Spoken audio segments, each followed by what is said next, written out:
Assalamualaikum warahmatullahi wabarakatuh.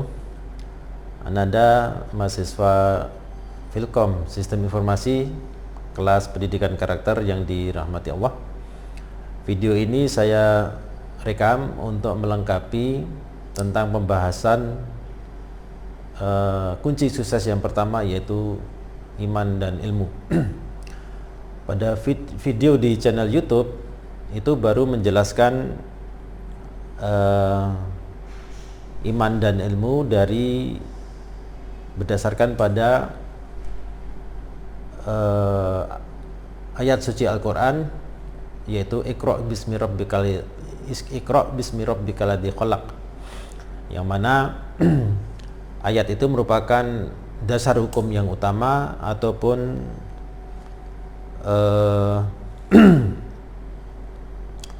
sumber yang utama kenapa iman dan ilmu ini kita jadikan sebagai kunci sukses yang pertama. Nah, pada video tersebut itu belum dibahas tentang sumber yang lain, dan pada video ini saya akan coba jelaskan pentingnya iman dan ilmu yang diambil daripada sumber yang berbeda. Ya, diambil dari sumber yang berbeda. Kalau sebelumnya kita sudah bahas sumber utamanya dari Iqra' bismi rabbikal ladzi khalaq, maka sumber lain dari iman dan ilmu bisa kita temukan di Undang-Undang Nomor 20 tahun 2003 bab 2 pasal 3. Dan Anda bisa juga lihat isi dari kandungan undang-undang ini ada di slide yang saya bagikan di grup. Nah, Undang-Undang Nomor 20 tahun 2003 bab 2 pasal 3 ini mencantumkan tujuan pendidikan nasional, di mana di situ tercantum bahwa tujuan pendidikan nasional adalah untuk membentuk peserta didik menjadi orang yang beriman, bertakwa, berakhlak, berilmu, sehat, kreatif, mandiri, demokratis, dan bertanggung jawab. Nah, di situ tercantum 9 poin tujuan pendidikan nasional. Nah, ternyata kalau saya kelompokkan ke 9 tujuan pendidikan nasional ini, itu hanya terdiri atas 2 unsur saja atau 2 kelompok, yaitu unsur iman dan unsur ilmu. Nah, kenapa? Mari kita lihat. Dari 9 tujuan pendidikan nasional ini, poin 1, 2, 3 ini bisa saya kelompokkan dalam satu kelompok.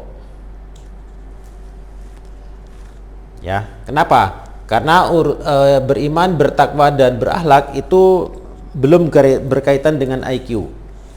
Masih berkaitan dengan kecerdasan spiritual atau SQ. Ya, jadi karena sifatnya masih belum berkaitan dengan IQ, sama-sama SQ, maka iman, takwa, dan akhlak ini saya kelompokkan dalam unsur yang pertama, yaitu unsur iman. Kenapa unsur iman? Karena beriman, bertakwa, berakhlak ini kaitannya dengan hati, dan hati adalah tempatnya iman.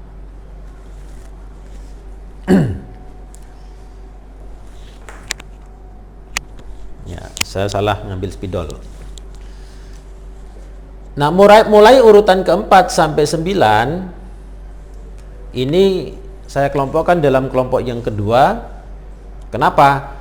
Karena mulai urutan nomor 4, mulai dari berilmu dan seterusnya, ini berkaitan dengan IQ.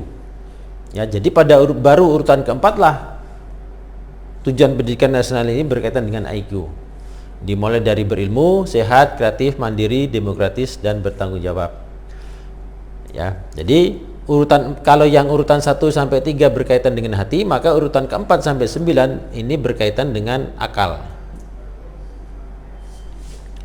Ya, berkaitan dengan akal, dan akal adalah tempatnya ilmu. Nah, maka ke 9 tujuan pendidikan nasional ini kalau dikelompokkan ternyata hanya mengandung 2 unsur saja, yaitu unsur iman dan unsur ilmu. Unsur iman terdiri atas iman, takwa, dan akhlak, sedangkan unsur ilmu terdiri atas ilmu itu sendiri, sehat, kreatif, mandiri, demokratis, dan bertanggung jawab.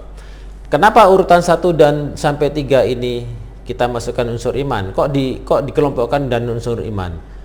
Nah, ini nama saya kelompokkan dalam unsur iman karena saya ambil yang tengah. Ya. Ketiga poin ini kalau diurutkan berdasarkan yang tertinggi, itu urutan tertingginya adalah takwa. Ya, setelah takwa baru beriman, beriman baru berakhlak.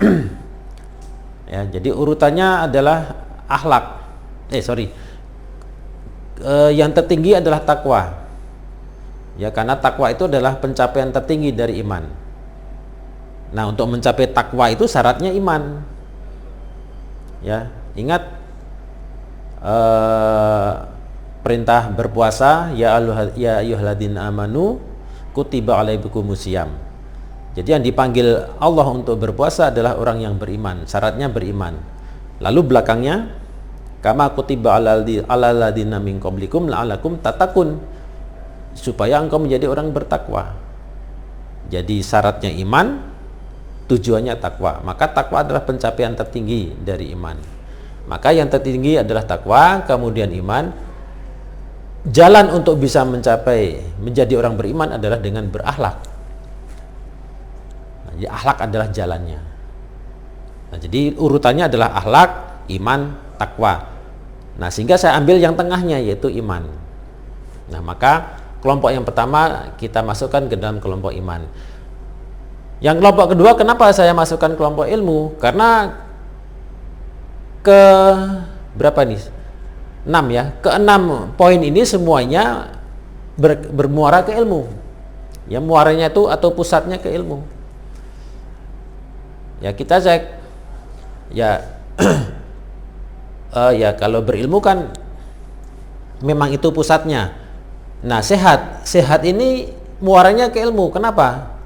Karena untuk sehat perlu ilmu. Ya, supaya kita sehat kita perlu ilmu. Ya, seperti misalkan ilmu kedokteran yang memang belajar tentang kesehatan, ilmu gizi. Ya. Dan gak hanya itu saja. Kita bisa untuk memilih makanan, mengkonsumsi makanan yang sehat juga harus ada ilmunya. Kita harus tahu makanan ini sehat atau tidak. Oh, kita tahu bahwa sayur itu mengandung banyak vitamin, banyak zat-zat yang kita butuhkan. Nah, itu perlu ilmu.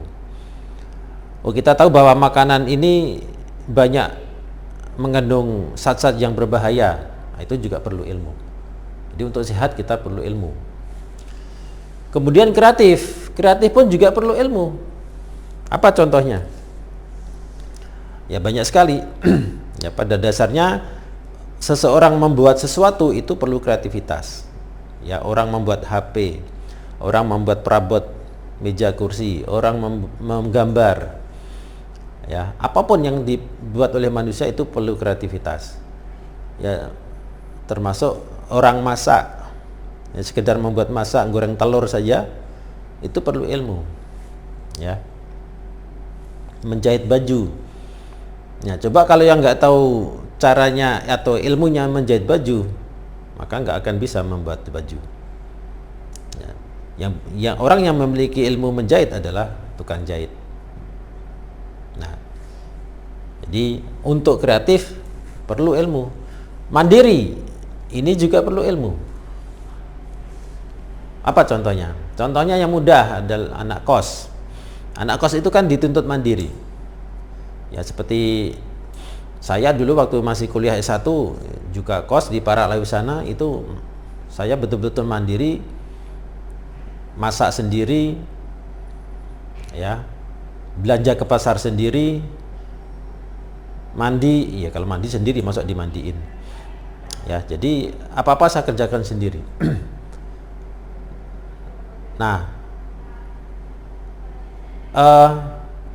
tidak semua anak kos itu mandiri, karena kadang-kadang ada yang memang makannya sendiri tapi masakannya tidak masak sendiri tapi beli di rumah makan atau catering. Apalagi zaman sekarang pesan makanan sangat mudah, tinggal pesan Gojek, makanan diantar. Ya, mencuci baju, kalau dulu saya mencuci sendiri, kalau sekarang banyak laundry. Ya, mahasiswa tinggal antar ke laundry, tinggal tahu beres. Ya, jadi tidak semua anak kos bisa mandiri. Jadi yang saya contohkan di sini, anak kos adalah anak kos yang betul-betul mencuci sendiri, masak sendiri, sehingga dikatakan mandiri. Nah, untuk bisa mandiri itu perlu ilmu. Kenapa? Karena untuk bisa masak sendiri, ya saya dulu masak sendiri harus tahu caranya memasak. Mencuci baju pun juga harus ada ilmunya. Ya. Bagaimana supaya baju itu bisa bersih, bisa putih, dikasih backlin supaya baju yang putih bisa menjadi. Nah, memberikan backlin juga ada ilmunya, nggak sembarangan. Yang mentang-mentang baju mau putih mengkilap, taruh backlin 1 botol habis. Ya bukan cuma nodanya yang hilang, sebaju-bajunya hilang karena rusak. Nah, jadi nyuci pun juga harus ada ilmunya. Nah, sehingga mandiri juga perlu ilmu. Nah, demokratis, ya apalagi. Ya, kita sebagai warga negara yang demokratis kan juga harus tahu apa itu demokrasi. Nah, bagaimana menjadi warga negara yang demokratis itu juga perlu ilmu. Bertanggung jawab juga perlu ilmu. Jadi semuanya ini perlu ilmu. Ya. Nah, contohnya misalkan seorang pemimpin kan harus tanggung jawab. Nah, pemimpin untuk bisa tanggung jawab harus tahu bagaimana cara dia bertanggung jawab kepada bawahannya. Dan itu perlu dipelajari. Nah, sehingga semuanya ini bermuara ke ilmu, maka kelompok yang kedua kita kelompokkan dalam unsur ilmu. Maka disinilah pentingnya iman dan ilmu sebagai satu kesatuan. Sehingga Undang-Undang Nomor 20 Tahun 2003 ini menunjukkan kepada kita pentingnya iman dan ilmu sebagai satu kesatuan dan tidak bisa dipisahkan. Sementara Iqra' bismi rabbikal ladzi khalaq adalah menunjukkan bahwa karena ayat ini yang pertama diturunkan kepada Rasulullah, maka iman dan ilmu kita jadikan sebagai kunci sukses yang pertama. Nah, itulah dasar hukum ataupun sumber utama kenapa iman dan ilmu kita jadikan sebagai kunci sukses yang pertama, dan kenapa iman dan ilmu ini harus menjadi satu kesatuan, tidak boleh terpisah. Ibaratnya kalau diumpamakan bangunan seperti fondasi dengan tiang. Maka kalau sudah ada fondasi iman yang kuat dengan tiang ilmu yang kokoh, maka baru kita pasang atap yang merupakan amal. Dan tentang hubungan antara fondasi dan tiang ini sudah saya bahas, sudah saya jelaskan di video channel Pendikar Becahangon yang sudah saya share di Google Classroom, dan Ananda sudah pelajari itu pada perkuliahan sebelumnya. Nah, jadi sekali lagi video ini untuk melengkapi pembahasan tentang apa kaitannya tujuan pendidikan nasional ini dengan iman dan ilmu, karena di slide-nya kan tidak ada pembahasan. Nah, mudah-mudahan video ini bisa membantu Ananda semuanya untuk bisa lebih memahami ya kenapa iman dan ilmu ini kita jadikan sebagai kunci sukses, dan kenapa kok harus satu kesatuan, tidak boleh dipisah-pisahkan. Nah, sehingga tujuan pendidikan nasional kita ini sudah benar, undang-undang kita sudah benar. Ya, kenapa? Karena sudah menyatukan iman dan ilmu dan mendahulukan unsur iman dulu baru ilmu. Ya. Jadi yang jadikan dasar adalah iman. Kenapa? Karena dia di urutan 3 urutan pertama. Urutan berikutnya baru unsur ilmu. Maka ini diibaratkan sebagai tiang.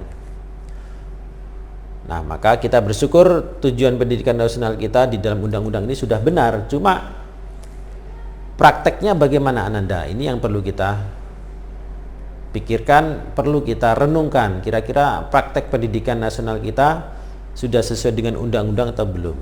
Sudah mengedepankan iman dan ilmu atau belum? Nah, ini perlu kita pelajari dan mungkin juga perlu kita bahas, insya Allah kalau ada waktu. Ya, saya inginnya membahas ini di kelas supaya bisa langsung berinteraksi, karena Kalau tidak langsung berinteraksi, ini bisa menimbulkan kesalahpahaman. Nah, demikian Ananda, mudah-mudahan video ini bermanfaat dan bisa menambah pemahaman. Ya, insya Allah untuk materi-materi lain yang perlu penambahan penjelasan atau pemahaman, ini akan saya berikan video-video seperti ini yang belum dijelaskan di channel Pendikar Bocah Angon. Nah, sekali lagi saya juga mohon dukungan Ananda semuanya untuk selalu mendukung channel Pendikar Bocah Angon. Mari kita jaga dan kita bantu supaya channel Pendikar Bocah Angon bisa cepat berkembang, supaya bisa memberikan manfaat ke banyak orang tentang pentingnya pendidikan karakter. Sekian Ananda, selamat belajar, semoga sukses. Assalamualaikum warahmatullahi wabarakatuh.